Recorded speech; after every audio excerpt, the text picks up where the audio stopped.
ಇದೀಗ ಕರ್ನಾಟಕ ಟಾಪ್ 9 ಸುದ್ದಿಗಳನ್ನು ನೋಡೋಣ. ನಕಲಿ ಬಂಗಾರದ ನಾಣ್ಯ ನೀಡಿ ವಂಚಕರು 30 ಲಕ್ಷ ರೂಪಾಯಿ ದೋಚಿದ ಘಟನೆ ಬಾಗಲಕೋಟೆಯ ತುಳಸಿಗೇರಿಯಲ್ಲಿ ನಡೆದಿದೆ. ದೇಗುಲದ ಗರ್ಭಗುಡಿ ಅಗೆಯುವಾಗ 1 ಕೆಜಿ ಚಿನ್ನದ ನಾಣ್ಯಗಳು ಸಿಕ್ಕಿವೆ ಎಂದು ನಂಬಿಸಿ ರಮೇಶ್ ಎಂಬಾತ ಯಾಮಾರಿಸಿದ್ದಾನೆ. ಘಟನೆ ಬಗ್ಗೆ ಮೋಸ ಹೋದವರು ಕಲಾದಗಿ ಠಾಣೆಯಲ್ಲಿ ಪ್ರಕರಣ ದಾಖಲಿಸಿದ್ದಾರೆ.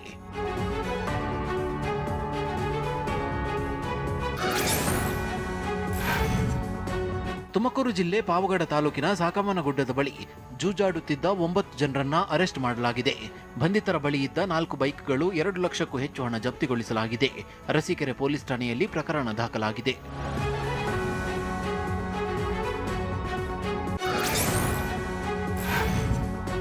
ತುಮಕೂರು ಜಿಲ್ಲೆಯ ವಿವಿಧೆಡೆ ರಾತ್ರಿ ವೇಳೆ ಕಳ್ಳತನ ಮಾಡುತ್ತಿದ್ದ 2 ಖದೀಮರನ್ನ ಅರೆಸ್ಟ್ ಮಾಡಲಾಗಿದೆ.